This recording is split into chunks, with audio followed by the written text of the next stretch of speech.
Hello you lucky people, it's me again. Look what I've got here. This is a bushcraft knife by Dave Tilling. Dave Tilling is advertising his knives on the bushcraft Facebook page, and he's doing a stonking deal at the moment. For 100 of your English pounds, he will supply you with a handmade knife with scales of your choice within the range of woods that he has. This is spalted, that's S-P-O-L-T-E-D, spalted oak. Alright, he will supply you with a knife, a leather sheath, a matching fire steel, and a little skinning knife or gutting knife or whatever that knife's called. Can't remember now, but it's small. And all of them, like I said, have the same matching grain of wood. Just trying to get the best light on it without the old kitchen going freaky on me. Now I believe, I'm not sure, this one is supposed to be held like this, hence its shape, so you can do your skinny thing or whatever it is you're going to do, because you can't really hold it like that. There's nothing there unless you put a lanyard on the back, in which case you can hold it like this, and it will have a lanyard put on the back of it. Now, like I said, for 100 of your English pounds, you get the complete set. You get a little Kydex travel sheath. It's not, what he said was, it's not what meant to be a proper sheath. This is just to put this in while he posts it to you, okay?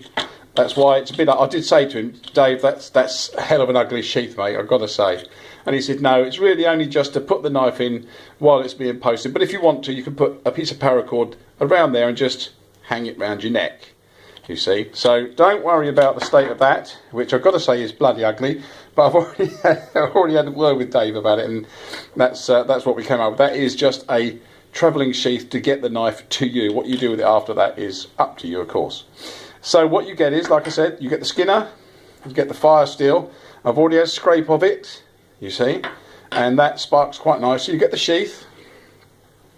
Here we go, leather sheath with a drain hole. Ooh, look, I can see right through, remember. Right, and a dangler. Comes with a dangler and a belt loop. Okay, so that's pretty comprehensive set for the money. I have seen people out there advertising knives for about 50, 60, 75 quid. They don't come with a sheath, they don't come with a striker, they don't come with a skinner. They just one knife and that's it. Now, I've got to be fair and say, if you buy one of Dave's knives, you are buying a handmade knife, and it looks like a handmade knife. It's not perfect, it's not like a factory finished thing that comes out, everything's completely regular, everything's completely even. It's handmade, okay, so things are slightly different here and there, and that's actually, to be honest, one of the things I like about it, because this skinner will be reshaped by me to fit my hand. It's a good shape already, it sort of fits in there okay, but I can, because it's not a perfect factory finish, I can actually shape that without worrying about ruining the finish, if you see what I mean. So this is a handmade knife and it looks like it. If you want perfect, you go and buy a factory machine one, or you spend an awful lot of money and you get something excellent like a Jacklaw or one of Lee's knives over at LB Custom Knives. Now their knives are absolutely perfect. You know, I mean, it's almost, I'll be frightened of using a knife that good. Now Dave's one, I'll take it out in the woods, I'll give it a damn good hammering, and then I can come home, wipe it down, do what I need to do to it. And as with everything, this wooden handle is basically formed. When you start using a knife, you'll notice that whichever hand you use, you will start to get hot spots on it. And that's when you will sand it down and make it fit your hand. Now that's one of the things I like about this. But like I said, when it opened the packet, I thought, oh, it's not perfect. Oh, bloody hell, Baldrick, what's going on? And then I thought to myself, well, hang on. It's a handmade knife. It's not done by a machine. It's not done by a bloody robot. This is done by a person with his own particular skills. In fact, I think you just see, can you pick up that logo on there? Yeah, I think just about. Just about. You see? The grind is nice. Okay, as you can see, it's a Scandi grind. It's got a good edge on it. I shall strop it to death and polish it up myself and put my own input into it, so that not only is it a knife built by Dave, okay, but I can do my own little bit to it to customise it fully to me.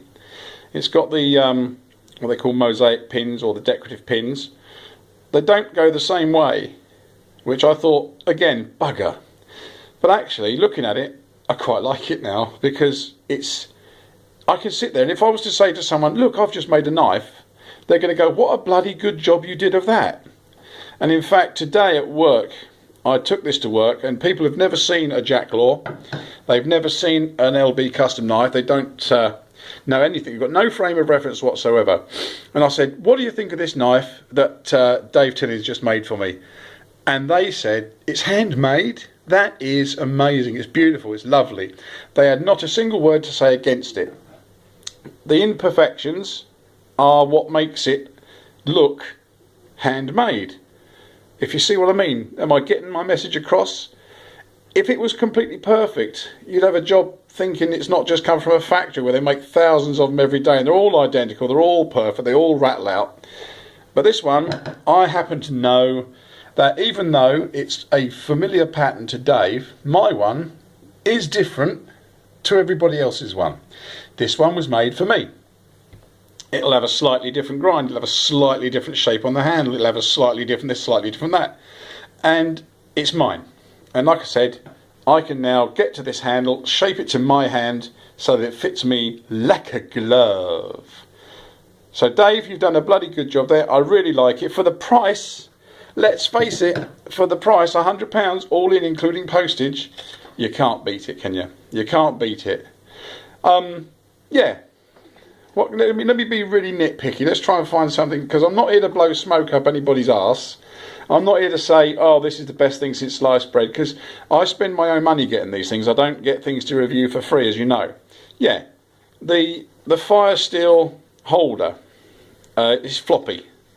I've told Dave that it's floppy, you know. Apparently so's his missus. But anyway, it's floppy, and it could have been a bit better. But I was going to move that anyway. I was going to put it down here. So I shall put a better one on. The sheath is nice and robust. As you can see, it's good thick leather, dyed. It's got the hole in it. It's very solid feeling. It's not thin wimpy leather. This is the worst thing about it. That floppy bit there. And I shall do something about that anyway. The dangler does exactly what it says on the tin. It dangles. It's got a snap clip there. Alright, so you put that around your belt and on it goes. Yeah, okay. It's not exactly parallel all the way up. It's handmade. It's what they used to call rustic in the trade, isn't it? But that will be bulletproof and do the job quite nicely. And don't you just love filming one-handed? Isn't it a pain in the arse? Okay, there you go. One knife in its sheath. Okay. Fire steel goes in there. And the skinner, I might actually do something about mounting it here. Oh, let's throw it all over the place, Dave. Why not? It would look good on a separate sheath down there. You see, lots and lots of things you can do with this, but the good thing about it is, like I said, it's handmade, custom. It's one and the same, but none at all the same with it. Oh, that sounded like a shit, didn't it? Sorry about that. What I meant to say was, there's lots of them out there similar, but none the same. This is my one with the spalted oak, as you can see, a very nice colour. The camera doesn't really do it justice. That's my set, and that'll go out with me into the field and be used.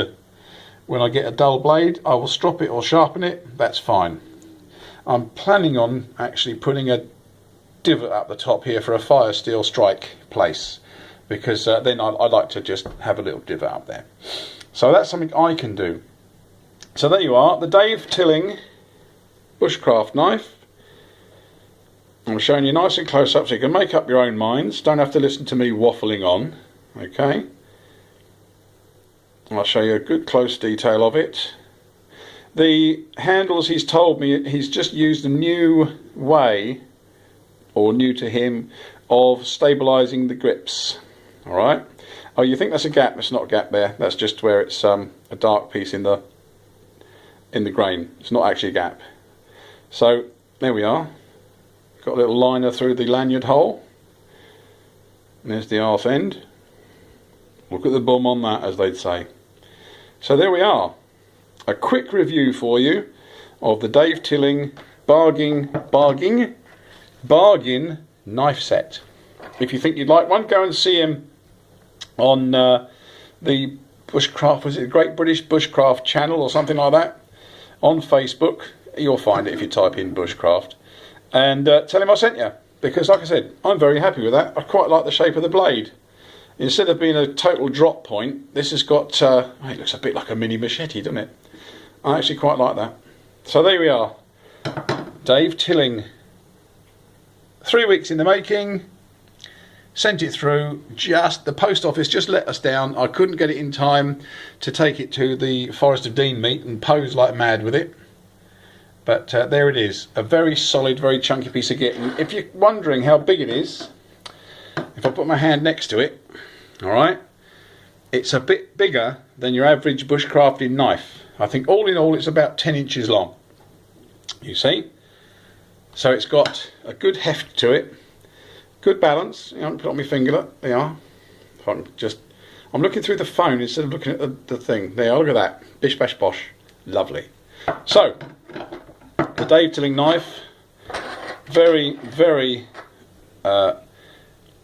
eagerly awaited. There it is. And I love the colour of the scales. Like I said, this light doesn't really do them justice, but you can see the different tones and textures in there. Look at that puppy there. And by the time I've finished buggering about with the blade, polishing it up and putting things, you know, my little divots in it, all that sort of thing, shaping the handle to my hand, that will be a super duper knife. See, I'd love to buy a Jacklaw, but in my position I can't afford it. And Jacklaw knives are so beautiful I'd probably be too frightened to use it. I'd put it on the wall or something. This one here, like I said, £100. Yeah, that's a good set. And it's time to use it and get it into the field. That's what they're built for. That's what I'm going to do. Alright then, thank you very much guys. Any questions, please just ask me. I'll let you know anything you need to know if I can answer the question. If not, I'll just put you on to Dave himself. He'll tell you all you need to know. Cheers guys, bye bye now.